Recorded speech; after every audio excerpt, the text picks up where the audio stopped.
भारतातील सहकार क्षेत्रातलं मोठं नाव आणि भाजपचे बारामती जिल्ह्यातील नेते हर्षवर्धन पाटील यांच्या नाराजीच्या चर्चा गेल्या काही दिवसांपासून सुरू होत्या। त्यानंतर हर्षवर्धन पाटील शरद पवार यांच्या राष्ट्रवादीत प्रवेश करणार असल्याची चर्चा राजकीय वर्तुळात सुरू झाल्या। त्यानंतर 2 दिवसांपूर्वी या सर्व चर्चांना त्यांनी पूर्णविराम देत इंदापुरात कार्यकर्त्यांशी संवाद साधला। शरद पवार यांची भेट घेतली। या भेटीनंतर स्वतः हर्षवर्धन पाटील आणि त्यांची मुलगी अंकिता पाटील या दोघांनीही आपल्या व्हॉट्सअपच्या डीपीवर तुतारीचा फोटो लावत अनौपचारिकरित्या राष्ट्रवादीतील प्रवेशाचे संकेत दिले। त्यानंतर सोमवारी शरद पवारांच्या उपस्थितीत हर्षवर्धन पाटील यांनी आपल्या कन्या अंकिता पाटील आणि कार्यकर्त्यांसह शरद पवार यांच्या राष्ट्रवादीत प्रवेश केला। विशेष म्हणजे हर्षवर्धन पाटील यांच्या पक्षप्रवेशानंतर लगेच शरद पवार यांनी त्यांना इंदापूर विधानसभा मतदारसंघातून उमेदवारी देखील जाहीर करून टाकली। त्यामुळे 2009 नंतर पुन्हा एकदा हर्षवर्धन पाटील हे इंदापूरचे आमदार होणार का यावर चर्चा होण्यास सुरुवात झाली आहे।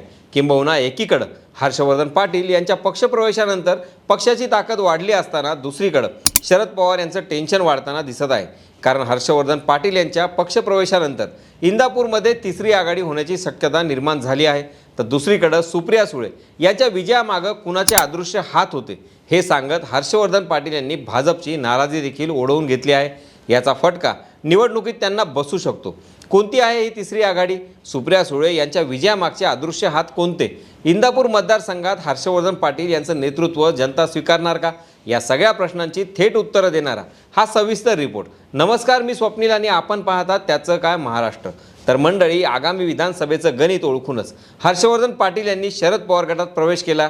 त्यानंतर विधानसभेमध्ये राष्ट्रवादी काँग्रेसचे दत्तात्रय भरणे हे विद्यमान आमदार असून ते सध्या अजित पवार यांच्या गटात आहेत। शिवाय हा भाग पुणे जिल्ह्यात असला तरी बारामतीच्या अखत्यारीत येतो। त्यामुळे नक्कीच पवारांचा बालेकिल्ला म्हणून हा मतदारसंघ ओळखला जातो।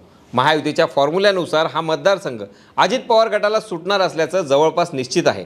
तरीही हर्षवर्धन पाटील यांनी भाजपकडे उमेदवारीची मागणी केली होती, परंतु भाजपला कुठल्याच परिस्थितीत हा मतदारसंघ सुटणार नाही ही बाब ओळखून अखेर हर्षवर्धन जाधवांनी भाजपला रामराम ठोकला आणि पुढच्या मोहिमेसाठी राष्ट्रवादीत प्रवेश केला। राष्ट्रवादीमध्ये आल्यानंतर उमेदवारी जाहीर झाली असली तरी हर्षवर्धन पाटील यांची उमेदवारी वेळेपर्यंत कायम राहणार का आणि राहिल्यास त्यांना यश मिळणार का हा प्रश्न उपस्थित होतो। याच प्रश्नाचं उत्तर आपल्याला मागच्या काळातील निवडणुकांमधून भेटतं। इतिहास बघितला तर 1952 सालापासून शंकरराव बाजीराव पाटील यांनी इंदापूर तालुक्याचं नेतृत्व केलं। 1980च्या निवडणुकीत राजेंद्र कुमार बाबूराव घोलप हे इंदापूर तालुक्याचे आमदार झाले। तर 1985 ते 95 या दशकात गणपतराव सीताराम पाटील यांच्या हाती जनतेनं इंदापूर तालुक्याची सूत्रे सोपवली। त्यानंतर 1995 पासून हर्षवर्धन पाटील नावाचं पर्व इंदापूर तालुक्यात सुरू झालं। हर्षवर्धन पाटील यांनी अपक्ष उमेदवार म्हणून आपल्या राजकीय प्रवासाला सुरुवात केली होती। 1995ला हर्षवर्धन पाटील यांनी इंदापूर तालुक्याची पहिली निवडणूक अपक्ष लढवली। त्यावेळी हर्षवर्धन पाटील यांचं चिन्ह हे भिंतीवरील घड्याळ होतं। त्यानंतर 1999 आणि 2004ला हर्षवर्धन पाटील यांनी विमान चिन्हावर अपक्ष म्हणून इंदापूर विधानसभेची निवडणूक लढवली होती। विजयी होत थेट विधिमंडळात पोहोचले।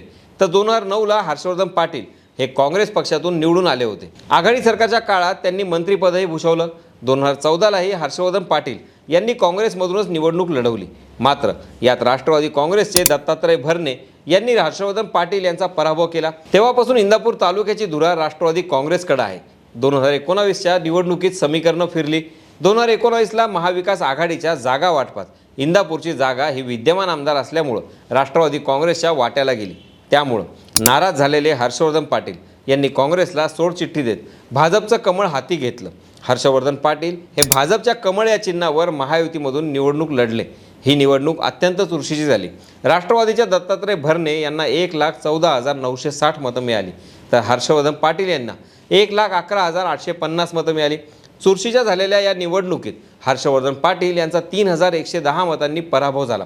तसंच आता 2024चं गणितही अनपेक्षितपणे बदललं आहे। महायुतीत अजित पवार गट सामील झाल्यामुळं इथं भाजपच्या उमेदवाराला वावच राहिला नाही। त्यामुळं काँग्रेस आणि भाजपनंतर हर्षवर्धन पाटील यांनी आपल्या राजकीय कारकिर्दीतील तिसरा पक्षप्रवेश केला आहे। मात्र पक्षप्रवेशानंतर लगेचच त्यांच्यासमोर अंतर्गत आव्हानं उभं ठाकलं आहे। कारण इंदापूरचा मतदारसंघ कुठल्याही परिस्थितीत शरद पवार गटच लढवणार असल्याचं आधीपासून बोललं जात आहे। किंबहुना दत्ता भरणे अजित पवार गटात असल्यामुळं इथल्या निष्ठावान कार्यकर्त्यांचा आशा उंचावल्या होत्या। परंतु हर्षवर्धन पाटील यांचा पक्षप्रवेश घडवून आणत शरद पवारांनी नवा डाव टाकण्याचा प्रयत्न केला खरा, मात्र हा डाव त्यांच्यावरच उलटण्याची शक्यता आता वर्तवण्यात येत आहे. कारण राष्ट्रवादी काँग्रेस शरदचंद्र पवार पक्षातून इच्छुक असणारे जिल्हा बँकेचे आप्पासाहेब जगदाळे आणि सोनईचे संचालक प्रवीण माने यांनी पत्रकार परिषद घेतली. त्या पत्रकार परिषदेत 11 ऑक्टोबरला आपण बाजार समितीच्या आवारात मेळावा घेणार असल्याचं त्यांनी जाहीर केलं आहे. या मेळाव्यात जगदाळे आणि माने गटानं तिसरी आघाडी तयार करत अपक्ष निवडणूक लढवणार असल्याचे संकेत दिले आहेत. किंबहुना हर्षवर्धन पाटील यांच्या पक्षप्रवेशानंतर इंदापूरमध्ये तिसरी आघाडी होण्याची शक्यता निर्माण झाली आहे. शरद पवार यांनी जाहीर केलेली उमेदवारी रद्द करावी लागेल, नाहीतर इंदापूर तालुक्यातील परिणाम राज्यभर भोगावे लागतील, असा इशाराच आप्पासाहेब जगदाळे यांनी दिला आहे. तर प्रवीण माने यांनी म्हटलं की पक्षातून 6 लोकांनी उमेदवारी मागितली होती. पक्षातील लोकांनाच उमेदवारी द्यावी अशी मागणी केली होती. मात्र आज हर्षवर्धन पाटील यांचा पक्षप्रवेश झाला आणि उमेदवारीही जाहीर झाली. खरं तर हर्षवर्धन पाटील यांच्या पक्षप्रवेशाचं कळताच राष्ट्रवादी काँग्रेस पक्षातीलच इच्छुक असणारे जगदाळे आणि माने यांनी त्यांना विरोध केला होता. हजारो कार्यकर्त्यांना घेऊन त्यांनी शरद पवारांची भेट घेतली. मात्र तरी देखील शरद पवार यांनी हर्षवर्धन पाटील यांना पक्षात घेतलंच. त्यामुळं आता इंदापूरचा शरद पवार गट आक्रमक झाला आहे. किंबहुना याची समजूत कशी घालायची असा मोठा प्रश्न सध्या शरद पवारांसमोर आहे. याशिवाय राष्ट्रवादीमध्ये येताच हर्षवर्धन पाटलांनी भाजप विरोधात मोठा गौप्यस्फोट केला आहे. आपल्या पक्षप्रवेश सोहळ्यात बोलताना हर्षवर्धन पाटील म्हणाले, प्रियताई, आम्हाला अभिमान आहे. तुम्ही 4 वेळा खासदार झालात. त्या 3 वेळा तुमच्या विजयात आमचा प्रत्यक्ष सहभाग होता. पण कालच्या निवडणुकीत आमचा सहभाग हा अदृश्य होता. म्हणजेच काय तर मे महिन्यात झालेल्या लोकसभा निवडणुकीत बारामतीतून सुप्रिया सुळे यांनी सुनेत्रा पवार यांच्यावर विजय मिळवत चौथ्यांदा लोकसभा गाठली. सुप्रिया सुळे यांच्या या विजयात इंदापूरकरांचा मोठा वाटा आहे. त्यांना इंदापूर विधानसभा मतदारसंघातून 25,000चं मताधिक्य मिळालं, तर एकूण 1,58,000 मतांनी त्या विजयी झाल्या होत्या.